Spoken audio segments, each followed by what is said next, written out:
Hello friends, welcome back my YouTube channel mister R Sharma. तो दोस्तों, हम संधि टॉपिक को लेकर चले हुए थे और ये संधि की आज तीसरी वीडियो है। हमने व्यंजन संधि के कुछ नियम पढ़ लिए थे। चलिए उसके आगे के नियम की ओर बात करते हैं कि कौन सा नियम है। आज जो हम बात करेंगे व्यंजन संधि का ही चला हुआ है रूप। आपका स्वर संधि उससे पहले हो चुकी थी और उसमें भी त संबंधी नियम चले हुए हैं। त संबंधी नियम चलेंगे और यदि आपने नहीं देखा है तो आप पिछले वाली चीज़ देख सकते हो। चलिए बात करते हैं कि यदि पहले शब्द के अंत में त वर्ण हो, क्या है, यदि पहले शब्द के अंत में त वर्ण हो और उसका मेल च या फिर छ के साथ हो जाए।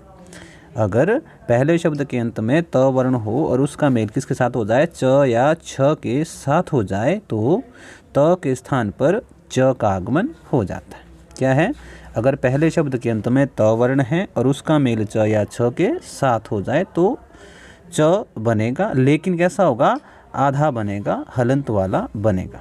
जैसे सत धन चरित्र, इसमें क्या है, अब बनेगा त का आपका स चरित्र, त का क्या बन रहा है, च बन चुका है, आधा च बनेगा। ठीक, इसी तरह आप अगला नियम लिखिएगा। जैसे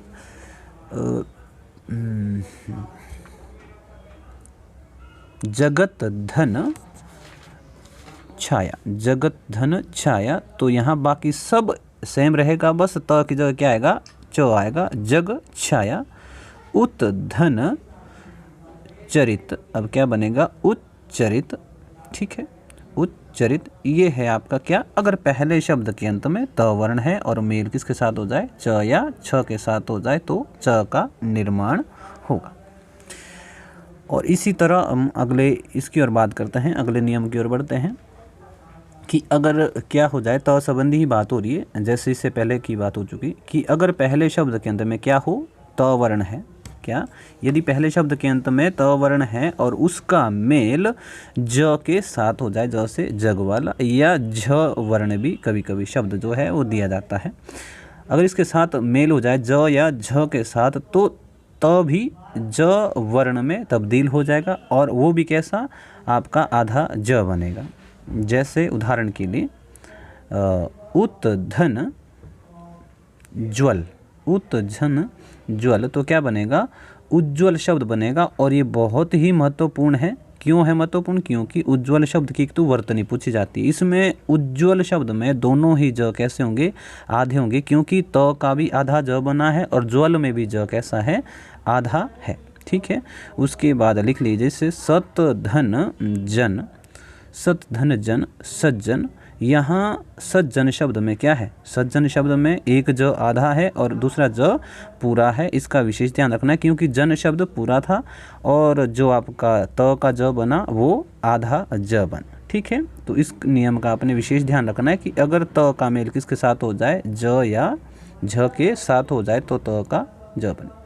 अगला है कि अगर पहले शब्द के अंत में त वर्ण हो और उसका मेल ल के साथ हो जाए, तो त भी क्या है, ल में ही बदल जाएगा, लेकिन ध्यान रहे आधा बनेगा।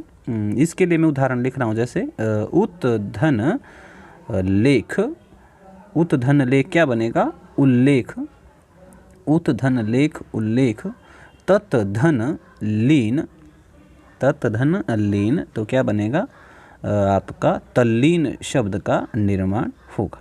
ठीक, ये क्या है, अगर पहले शब्द के अंत में त वर्ण है और उसका मेल ल के साथ हो जाए, तो त भी ल में तब्दील हो जाएगा। ठीक, त संबंधी नियम है, लेकिन इसमें थोड़ा सा परिवर्तन होगा। जैसे यदि पहले शब्द के अंत में त हो और उसका मेल किसके साथ हो जाए, श के साथ हो जाए, श आपका शलगम वाला, तो यहाँ त के स्थान पर तो च आएगा, लेकिन यहाँ श भी बदल जाएगा और श किस में बदल जाएगा, छ वर्ण में। श किस में बदलेगा, छ में, दोनों ही रूप बदल जाएंगे। त की जगह च आएगा और श की जगह क्या आ जाएगा, छ वर्ण का आपका प्रयोग होना शुरू हो जाएगा, अर्थात त भी समाप्त हो जाएगा और श भी समाप्त हो जाएगा। इसके लिए उदाहरण लिखिएगा, उत धन शिष्ट, उत धन शिष्ट। अब क्या होगा, इसका बनेगा उच्छिष्ट। ध्यान रखिएगा, जो श में मात्रा है वही छ में मात्रा लगेगी। अगर श आधा है तो छ भी आपका आधा बनेगा। ठीक। जैसे आपने लिख दिया उत धन श्वास, अब क्या बनेगा, छ आधा बनेगा, मतलब छ में आप हलंत लगा देंगे, क्या बन जाएगा, उच्छ्वास बन जाएगा। तो इसका विशेष ध्यान रखना है कि अगर श आधा है तो छ भी आधा है, और यदि श पूरा है तो छ भी पूरा होगा। और इसमें ध्यान रखना है कि दोनों ही रूप बदल जाएंगे। इसी तरह अगला नियम है कि अगर पहले शब्द के अंत में त वर्ण हो और उसका मेल किसके साथ हो जाए, ह के साथ हो जाए, तो इसमें भी दोनों रूपों में बदलाव होगा। त के स्थान पर क्या आ जाएगा, द वर्ण का आगमन हो जाएगा, और ह की जगह क्या आ जाएगा, ह की जगह ध का प्रयोग होना आरंभ हो जाएगा। ध मतलब धनुष वाला ध। उसके लिए एक उदाहरण दे रहा हूँ मैं। जैसे आप लिखिएगा उत धन हरण, उत धन हरण, तो क्या बन जाएगा, उद्धरण। द के पैरों में आप ध भी लिख सकते हैं, या आपने हलंत लगाना है द में तो लिख दिया, क्योंकि इसमें द हलंत वाला बनेगा, क्योंकि त आधा है। उत धन हरण उद्धरण। इसी तरह उत धन हार उद्धार शब्द बनेगा, ठीक है, उत धन हार उद्धार। तो इसका ध्यान रखना है कि इसमें भी त के स्थान पर द और ह के स्थान पर ध का प्रयोग हुआ। जैसे पिछले वाले में था, च आपका त की जगह च आ गया था, श की जगह क्या आ गया था, छ का प्रयोग हो जाएगा। यहाँ दोनों ही नियम, लास्ट वाले जो त संबंधी बताए मैंने, इनमें दोनों रूपों में बदलाव आएगा, आरंभ वाले में भी और अंत वाले में भी इसका परिवर्तन होगा, ठीक है। चलिए कुछ और बात कर लेते हैं। जैसे हमने पढ़ा था एक स्वर संधि में कि श्रो धन अन, तो ये स्वर संधि का भी कौन सा रूप था, अयादि संधि का रूप था। इसमें क्या बनेगा, श्रवण शब्द का निर्माण होगा, ठीक है, श्रवण शब्द बना, और इसमें न की जगह क्या हो गया, अण का आगमन हो गया। तो ये कैसे हुआ, ये व्यंजन संधि का ही एक नियम है। और ये नियम क्या है, इस पर बात कर लेते हैं कि किस तरह न का अण हो जाता है। अगर पहले शब्द में कहीं भी री र या श हो, क्या, अगर पहले शब्द में कहीं भी री र या श हो और दूसरे शब्द में कहीं भी न हो, तो क्या है, मतलब अंत में आना जरूरी नहीं है, कहीं भी हो पहले शब्द के और दूसरे शब्द में न कहीं भी हो, जरूरी नहीं है कि आरंभ में हो। तो इसमें क्या हो जाएगा, न का अण हो जाएगा। अब कैसे होगा, इसके लिए मैं आपको उदाहरण दे देता हूँ। कुछ एक उदाहरण है, जैसे परिधन नाम, क्या बनेगा, परिणाम, परिधन नाम परिणाम, ठीक है। परिधन मान, ठीक है, परिमाण, परिधन मान परिमाण, यहाँ भी न का अण हो गया। या फिर एक व्यंजन संधि का बहुत महत्वपूर्ण नियम है, भूष धन अन भूषण।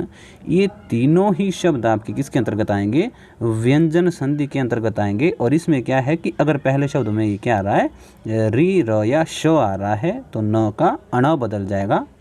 ये तीनों जो उदाहरण मैंने आपको दिए, ये तीनों ही आपके व्यंजन संधि के उदाहरण हैं।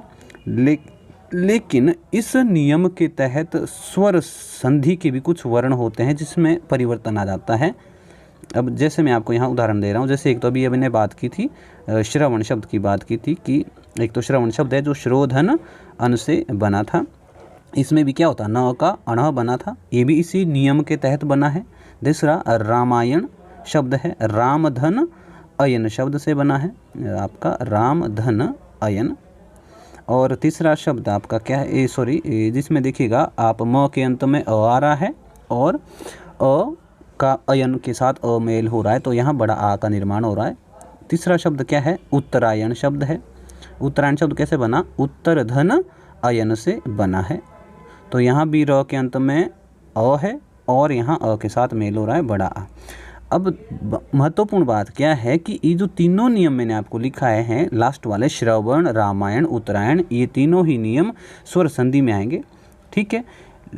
क्यों आएंगे, क्योंकि जो मेल हो रहा है वो किसका हो रहा है, स्वरों का आ रहा है। जैसे पहला शब्द लिखवाया मैंने आपको, श्रवण, श्रो धन अन, इसमें क्या है, ओ और किसका मेल हो रहा है, अ का मेल हो रहा है। अगर ओ के बाद कोई भिन्न स्वर आता है तो क्या बनता है, अब बनता है। और ये हमने अयादि संधि में पढ़ा था। यहाँ पहले शब्द के अंत में अ आ रहा है और दूसरे शब्द के आरंभ में भी अ आ रहा है। तो यहाँ जब आपस में स्वर मिल रहे हो तो संधि किस में हो रही है, स्वर में हो रही है। इसीलिए ये तीनों ही उदाहरण किस में आएंगे, स्वर संधि के अंतर्गत आएंगे। और ये जो तीनों उदाहरण है ये तीनों आएंगे आपके व्यंजन संधि के अंतर्गत आएंगे। और इन सभी में अंतर क्या है वो मैंने आपको बता दिया। क्योंकि जब आपस में स्वर मिल रहे हैं तो स्वर संधि होती है। भले ही न का अण व्यंजन संधि का नियम जरूर लग रहा है इसमें, लेकिन मेल किसका हो रहा है, संधि किसकी हो रही है, आपस में स्वरों की हो रही है। इसीलिए श्रवण, रामायण और उत्तरायण तीनों में स्वर संधि है। और परिणाम, परिमाण और भूषण इन तीनों में कौन सी आपकी व्यंजन संधि होगी। श्रवण में कौन सी थी, अयादि, और रामायण तथा उत्तरायण में आपकी दीर्घ संधि का प्रयोग किया जाएगा। ठीक है, चलिए जो अगली आपकी वीडियो बनेगी उस पर बात करेंगे विसर्ग संधि के ऊपर। और अब हम आपको जो है अगली वीडियो में मिलेंगे। तब तक के लिए जय हिंद, जय भारत।